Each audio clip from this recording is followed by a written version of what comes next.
I'm Joanna Coles, the Chief Content Officer of The Daily Beast, and you are probably doing your dishes as I speak to The Daily Beast podcast. You may be dancing, you may be singing, you may be putting your daughter to sleep, but you're very welcome to stay and listen to today's guest, who we love. It's Scott Galloway, the brilliant marketing professor at NYU Stern School of Business. He's the co-host with the brilliant Kara Swisher of the Pivot podcast. He's also got a podcast with Anthony Scaramucci about the future of young men. He's a crazy lateral thinker, and I love talking to him. So let's get into it. Before we do, we had a very brief technical difficulty. For the first 5 minutes, we lost Scott's camera. So on YouTube, you will see us actually kick into the video about 5 minutes into the conversation. Enjoy.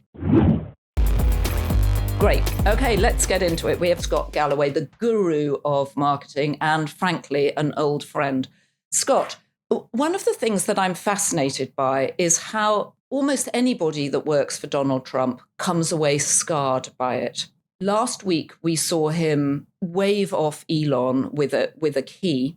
There was a couple of days of silence, and then suddenly Elon bounced onto Twitter with endless criticisms of the big, beautiful bill. Where do you see this relationship between the two of them going?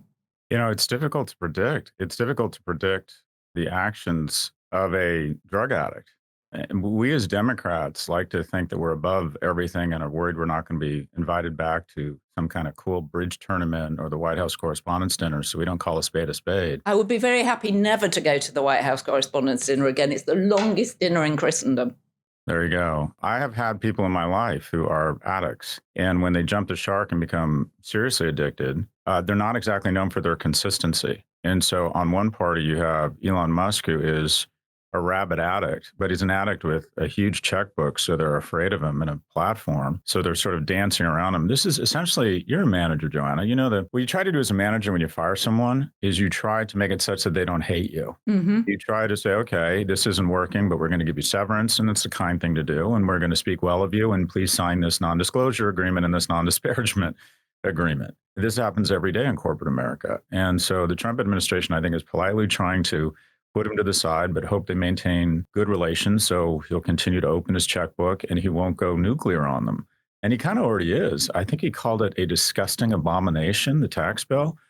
And Trump, as you referenced, the seduction of power is incredible. If someone called me up and said, we want you to be Secretary of Commerce, and I didn't agree with their proposals or their policies, it's very tempting to believe, well, I can be the person that figures it out and get called to the White House. So I empathize with people who go to work for the president, but the majority of them, Governor Haley or Secretary Haley, better known as Nikki Haley, was one of the few people I can point to that actually got out without being strafed. And that is, they usually come away with the reputation. I don't think, how does Secretary Rubio recover from this? But let's just focus on Elon Musk for a second, because we know that his business, Tesla in particular, has been very badly impacted by his going to work for the White House.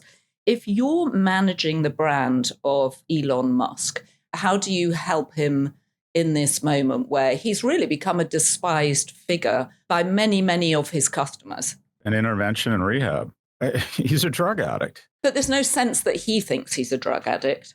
There's no business strategy here. His sales are off between 30 and 75% across countries in Europe. They're down 11% in America. There is no automobile company in the world whose revenues are crashing faster than Tesla. Its revenues are down 20%. Ipsos brand rating has taken the brand from the 8th most aspirational brand in the world to 95th. I don't think Exxon saw the type of brand erosion during the Valdez disaster that Tesla has incurred. So if you're his board at Tesla, if you're at Neuralink, if you're at SpaceX, should they do an intervention? Well, there should, and there's the reality. The should is that when he committed securities fraud on Twitter, they should have fired him. The reality is when he's being sued concurrently by two separate women for sole custody of his child, and it's spilling into the public sphere. The reality is when he shows up to a SpaceX all-hands meeting ridiculously fucking high, the board should have weighed in. But here's the problem. We all really like money, and his boards have made tens, if not hundreds of millions of dollars. So they all feel a certain loyalty to him. If someone makes you really rich and provides your children with incredible opportunities and gives you a larger selection set of mates than you deserve, you're really loyal to that person. And so the fiduciary responsibility of these directors has been We've blown way past that. Joanna, if someone gives you $200 or $300 million to put up with this bullshit, you're going to put up with it. But it's also possible that I might be looking at my Tesla shares if I'm a board member and thinking they're worth half as much as they were this time last year. I need to get this guy into rehab. And also, don't they like him? Isn't there a sense in which they actually care for him? Or does money just trump all of it? Yeah, money trumps all of it. Money trumps all of it. Okay, so what about brand America? You're living in London now. Europe has obviously in the middle of a massive sea change in its relationship with America. How has the brand of America itself changed? Well, if you think about, I always try to look at stuff through the lens of shareholder value. Price earnings multiple on the S&P on average, the 500 best companies in America is 26, meaning for every dollar of profits we manage to generate from our great companies, we're awarded with $26 in value that are used to grow, used to pay employees, used to grow retirement accounts.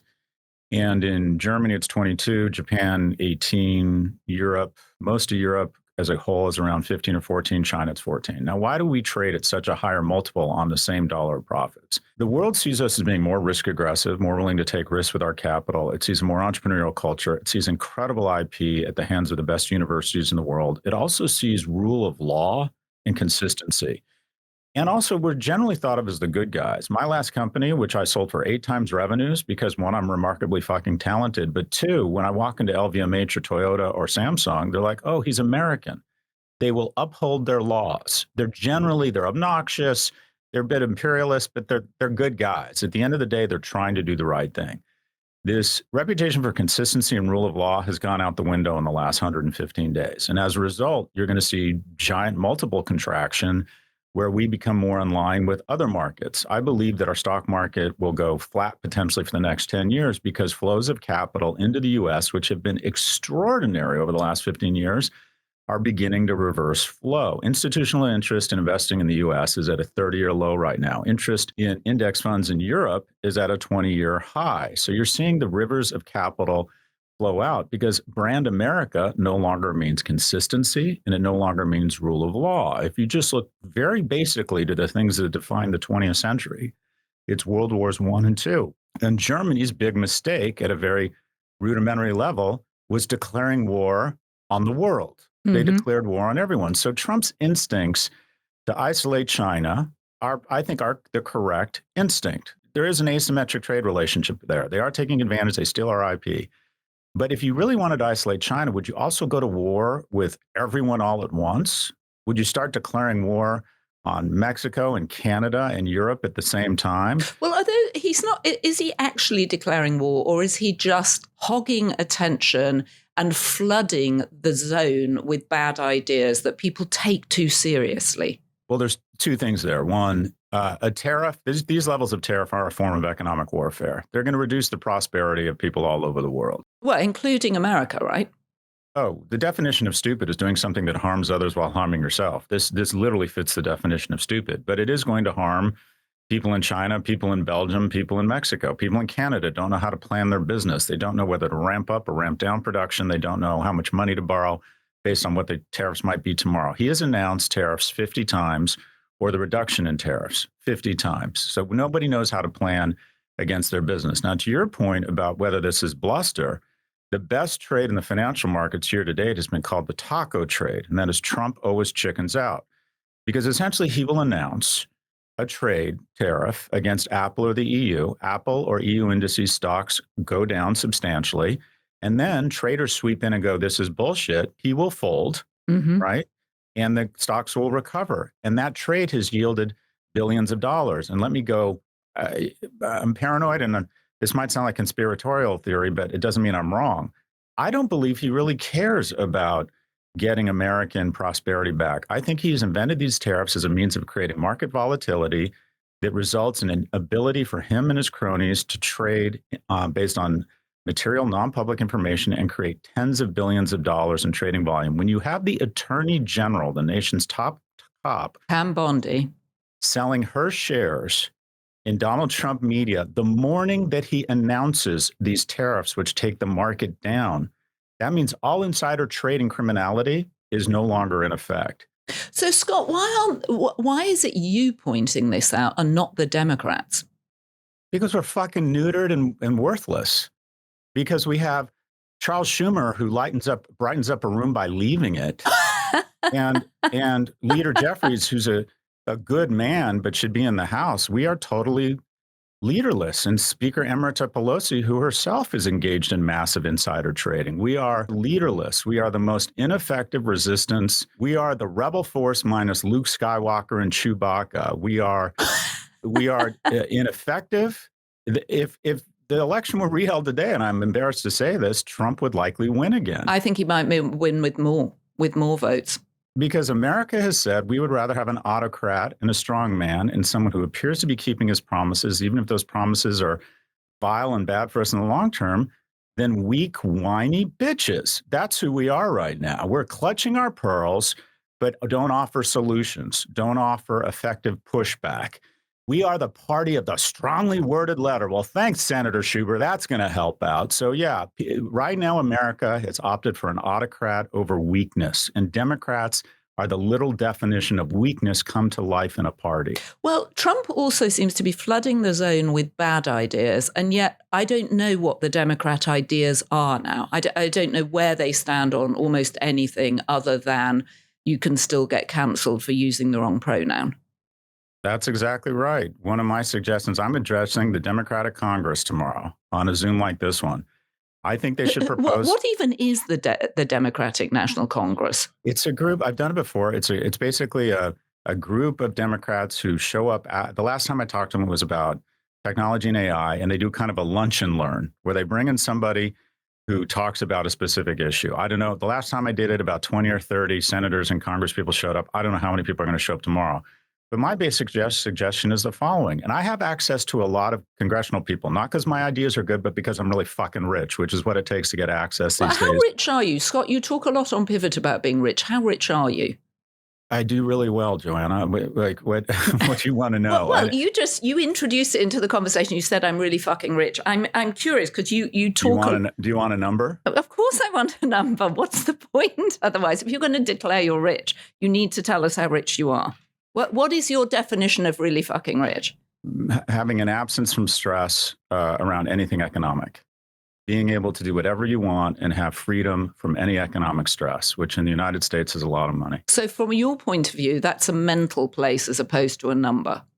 I've spent my whole life stressed out around how I was going to take care of my mother, how I was going to be able to afford to have children, how I was going to not have to lay off people because I'd overinvested in my own companies, how I was not. First thing I felt when my oldest son had the poor judgment to come rotating out of my girlfriend was shame because I didn't have money because I'd fucked up and lost everything in the great financial recession. So I've had a tremendous amount of anxiety. The biggest anxiety in my life growing up was me and my mom didn't have enough money. So it's been a huge source of anxiety. So rich for me means the following. One, an absence from stress. And two, it gives me the ability to do remarkable things, to fly on my plane, to leave when I want, say no to anything that doesn't sound interesting, and to give money away, which makes me feel masculine and like a fucking baller. I know you gave a big grant, $20 million, I think, to Berkeley. So that gives us some context. All right, let's get back to the DNC. My proposal is the following. They should have their own big, beautiful tax bill. The white space for politicians right now is to be the adult in the room. Mm-hmm. Come up with your own tax bill.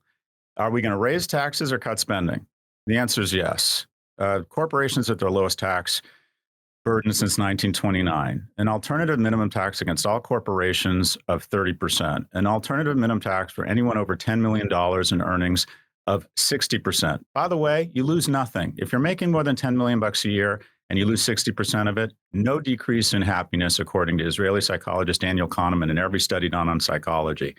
We need to massively increase our tax revenues. We're going to need to cut Social Security. We're going to need to raise the age limits. We're going to need to means tested. Joanna Coles or Scott Galloway should not get Social Security. We're going to absolutely need to hold military spending at level for the next 10 years, hope that we have 2 to 3% growth, take our deficit, our annual deficit from $2 trillion to about $800 billion to $300 billion, and by 2038 have an actual budget surplus again. We'll see interest rates come down, which will increase the interest costs, which are now greater than our defense costs. And we need massive expenditures on vocational training, new housing, such that young people can find someone fall in love, mate, and have a reasonable chance of having housing. We need nationalized health care. We pay $13,000 per person. Every other G7 country pays $6,500 for better outcomes, lower infant mortality, less obesity. 350 million people times a $6,500 savings over the next 20 years. You'd have to do it gradually. Results in about $2.5 trillion, and we have our budget deficit solved. But we don't want to have a fucking adult conversation because Democrats, basically Republicans, are here to serve the top 1%. I've uploaded my taxes into ChatGPT last night, and if this tax bill goes through, I'm going to save $1.4 million this year in taxes. And Democrats just want to cater to special interest groups by doling out money and pretending and thinking that social virtue is more important than actually increasing the material or psychological well-being of Americans. There is an opportunity for someone to be the adult in the room and say, yeah, here is our proposal to this bill. And they would dominate the media, or our response to this bill, or our alternative to this bill. They would dominate the media because both Fox and CNN would hold up the big badass bill or the big adult in the room bill versus the big beautiful bill and say, okay, this is reasonable. These people are being adults. I think America is ready for an adult conversation because that $2 trillion a year in deficit that we are racking up is nothing but a tax on your kids and my kids. It's going to come to fruition in 3, 5, 10, or 20 years. We are being incredibly irresponsible right now. But Scott, you're sounding like the adult in the room. Why aren't you running? It used to be that people would go into business, they would make a lot of money, and then they would go into public service. Is that something you're considering? I mean this sincerely, Joanna. Look at my life. Would you run for office if you were me? Well, I'm listening to what you're saying about being the adult in the room. You have a plan. You have what actually sounds a bit like a stump speech. And I think you would enjoy it. You're very good with people. You love an audience. You're thoughtful. You've run a series of businesses. You've got exactly what many people would think is the perfect resume for, Senate, for governorship, even for top job. I want to go to Cannes with you and have rosé and, make inappropriate jokes. But you could do that at the White House, Hold Scott. on. I want to go to Kygo at the Spotify party. I may or may not do X. I did mushrooms last night. I don't like people. I'm not good with people one-on-one. I should not be running for office. And here's the other side of this. You're fantastic with people one-on-one. What are you saying? Everybody wants to sit next to you at a dinner, Scott Galloway. Hold on, because the perception is I'm much more interesting than I actually am. And also, Joanna, to be clear, Senator Michael Bennet, Senator Amy Klobuchar, Senator Mark Warner, Mayor Pete, Governors Whitmer. I'm a big fan of Governor Newsom. To believe that we don't have fantastic people already in the government is just to be in denial. Governor Wes Moore, this guy's a fucking baller. This guy's great. Richie Torres, outstanding. The way I put my narcissism aside, I'll be honest, I've had people call me and offer to raise me $10 million if I put in $10 million to run for president. And I said, I'm not going to win. And they said, no, it's about shaping the conversation. Mm-hmm. And quite frankly, my narcissism takes over and I consider it. And then I realize that if I don't have a vision for America and I don't want to sacrifice my lifestyle and there are other outstanding people, the best, most patriotic thing I can do is to get on podcasts with Joanna Coles and use my time, treasure, and talent to get one of the many outstanding Democrats elected to office. That's how I can be the biggest patriot as opposed to going on my midlife crisis tour, run for president. And I will see you in Cannes, Joanna, and I will be the person there that'll get fucked up, have a great time, and not worry about being, pilloried. Also, I'm sensitive. I'm prone to depression. I don't need Fox News shitposting me all day long. That would bother me. I'm not one of those people who things just roll right off of. So for my own pleasure, my own mental health, I have 14 and 17-year-old boys. Can you imagine what people would say about me and what they would hear about me? So no, this is my job is to get great people elected, not to run. All right. The only thing I would say, one of the good things about Donald Trump being elected president is it's very clear that people have now moved beyond demanding a perfect person to run in politics. They want someone with energy and with ideas. We may think those ideas aren't good ideas, but do you have a favorite couple of current governors or senators or people out there that you think would be a good team to run for 2028? I think there's a lot of outstanding.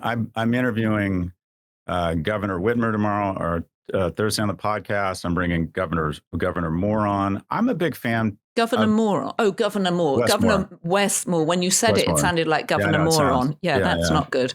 Yeah. versus Governor Les. Westmore, who used to be at Robin Hood, of course. I think America's very looksist. I think Governor Newsom gets on the stage with J.D. Vance, and I think every gay man and woman in America goes, I like the cut of his jib. I think that he could be our next president. What about straight people? Because I totally take your point about gay America loving Gavin Newsom, but that's not big enough to get him elected. I think that Governor Newsom, I'd love to be, and I like the governor a lot, and if he decides to run, I'll get involved in his campaign. No one had heard of Bill Clinton. No one had heard of Barack Obama, but they ran this amazing process that vets people like no other process. We should have let the process run. Instead, we anointed Secretary Clinton. I still think she would have won anyways, and she was probably the best candidate for the job. But I'm excited about somebody I haven't even heard of yet. The Democratic primary, when we let its freak flag fly and we have tons of debates and town halls and find out who's willing to put up with the bullshit of talking to some Joey bag of donuts in Iowa and pretending to give a good goddamn about corn subsidies, that matures an outstanding candidate. And the Democrats have a really strong bench. And I will give a little bit of money to all of them. And as people emerge, I'll get behind them and I will devote. I'm going to take the majority of 2028 off to try and get a Democratic nominee elected president. Okay. All right. Fair enough. I wanted to ask you before we go, you have talked a lot about elite universities, and clearly they're one of the great exports of the United States. Trump has very publicly gone after Harvard, as we know. You have also gone after Harvard. You've often complained that it's very limited to get in there. And if they wanted to, they could open their doors and admit many more students. Where do you think this battle with Harvard and Trump is going to go? So the reason I'm here with you and the reason I get to live the life I live is because when I applied to UCLA, it had a 76% admissions rate. And I was one of the 24% that got rejected, but I appealed and I got in. The acceptance rate this year will be 9%. Harvard's acceptance rate is 5%. And they're proud of it. Well, if you're an alumni and it gets harder to get a degree, the value of your degree goes up. Mm-hmm. Once you buy a house, you show up to local review board meetings and get very concerned with traffic and get in the way of new housing permits. It's a rejectionist, exclusionary LVMH strategy that America has adopted with elite universities at the tip of the spear. Harvard has $54 billion in endowment. They let in 1,500 people, which is what a good Starbucks and Chipotle serve each day, maybe combined. They could let in 15,000 people and not sacrifice any quality. So the question is, if you had a drug that made you more likely to be wealthy, less likely to kill yourself, more likely to get married, more likely to stay married, less likely to have diabetes, more likely to pay a lot of taxes, and you had a pill, would you hoard that pill? That pill is called elite higher education. And we purposefully constrain, artificially create scarcity. I'm not suggesting you need to let in everyone, but Dartmouth has an $8 billion endowment. They let in 500 kids, and it's in the middle of fucking nowhere. They could build buildings and attract faculty and have 1,000 and 1,500 and 2,000 kids. And for those of you like me that are going on college tours, which is nothing but artificially manufactured, created stress for parents and middle-class households who aren't as wealthy as me, who hear fucking Duke and Chicago talk about a 4% admissions rate despite sitting on multi-billion-dollar endowments. These institutes of higher education have to decide the following: are they public servants or fucking Chanel bags? I get that you can't let in everybody, but if you're sitting on the GDP of Costa Rica in the form of an endowment, mm-hmm. and you have grown your freshman class by 4% over the last 40 years, see above Harvard, you are no longer a public servant. Now, with respect to Trump and Harvard, under the false flag of anti-Semitism, which does exist at elite universities, they're cutting off 90% of medical research, or 90% of the funds they're cutting are medical research. And one of the greatest returns on investment in history is funding for medical research, technology research that results in weapons, and the spillover of those weapons, whether it's DARPA, whether it's GPS, turns into the iPhone or the internet. So this is just stupid. It's a false flag. Trump can't claim to care about anti-Semitism and then take a $400 million plane from the political mouthpiece and funder of Hamas. He doesn't give a shit about Jews. And all of my Jewish friends that I went to college with who voted for Trump, well, could you have been more fucking stupid? This guy doesn't give a shit about us or Israel. Notice how we avoided Israel or Turkey on his big Mideast tour. Why? Because Israel's a democracy and is not going to build him a building. in exchange for political favors. So the notion that this has anything to do with anti-Semitism is incredibly cynical and absolutely false. They don't care about anti-Semitism. They care about going after what they see as a center of woke ideology and distracting us from what will be the biggest transfer of wealth from poor to rich, from young to old, from the future to the past, which is this tax bill. It will not be held up. It will be swatted away in court because it's illegal, and Harvard has a lot of powerful alumni, but it'll get us to look away. It'll be a weapon of mass distraction from this unbelievably stupid transfer of wealth from the young to the old that is may pass in this tax bill. All right. So, Scott, then briefly, if you're Harvard, are they doing the right thing? Do you like the way they're responding? What would you do if you were running Harvard? For the first time in my life, and I never thought I'd do this, when I spoke at the 92nd Street Y last month, I wore a Harvard shirt. I think they've taken a real stand here. Joanna, you know these people. 499 of the S&P 500 CEOs think they should be president. They wake up in the morning and they look in the mirror and they go, "Hello, Mr. President." And here's what leadership is, which is the primary attribute for being president. It's doing the right thing when it's really hard. And I'm now going to list all of the Fortune 500 CEOs who've spoken up against this slow burn towards fascism and have totally and want to pay some homage to the incredible system and fundamentals and constitutional rights that have made them billionaires. Here's the list. Okay, we're done. Right. And they have all shown no leadership under the auspices of I need to be a fiduciary for my shareholders. Well, guess what, Tim Cook? You may not be allowed to marry a man if this bullshit keeps going on. Well, guess what, Jamie Dimon? This economy might crash and your kids might have 14% mortgage interest rates if you don't grow a fucking pair and start speaking up against this fascist. Fascism is bad for business in the medium and the long term, even if it's good for you in the short run, just to stay out of his crosshairs and keep quiet and give $1 million to his inauguration campaign. The lack of leadership across corporate America is stunning. So I salute President Garber and what Harvard is doing, pushing back and saying, no, we're not down with this. We're going to fight it. It will be swatted away in courts. They do not have the legal authority to do this. This is about some sort of dystopian mind control or going after what they see as the central epicenter of woke ideology. It has nothing to do with anti-Semitism. Do these institutions have a problem? Yeah, they're exclusionary. They have let diversity go so far out of fucking control. It's turned into anti-Semitism and it's turned into, accidental racism. The snake is eating its tail. But we need more leadership. We need people to stand up and say, hey, we're Nike. Immigrants are important. Competition is important. And what's going on here is un-American. And you know what would happen? A bunch of people with money, i.e. Democrats, would buy more of their products. The biggest commercial opportunity of the last decade is for a company to step into this void and elegantly say, we are not down with rounding up citizens. We are not down with rounding up and putting minors in zip ties. We are not down with taking people with the wrong tattoo and sending them to concentration camp. And yeah, I use that term. Concentration camp means a place you send people such that they don't have the same protection and rights from the place you ship them from. It wasn't an accident that Auschwitz was in Poland. And nobody is fucking speaking up. And the people I am most disappointed in is rich Democrats who clutch their pearls in private at dinner parties, but don't say a fucking thing because they know we're all about to get richer with this tax cut. This is an unholy alliance between Republicans and the president and the top 1% of Democrats. But that's not the only reason that people don't speak up. It's because Trump targets people and he gets them on X, he gets them on Truth Social, he frightens them, and people have become weirdly frightened of an online digital mob. I find it very difficult to understand. Okay, but what's the point of having money if you're going to kowtow? Steve Bannon said on his podcast that the Trump administration should sue me. Okay, guess what? I have enough money to shove a digital wallet up my ass and peace out to Dubai with tens of millions of dollars. No woman in my life is never going to not have access to family. I could be in deepest, reddest Mississippi. And if someone in my life becomes pregnant, I can handle it because I have money. America's rights and constitutional protections have become a function of how much money you have.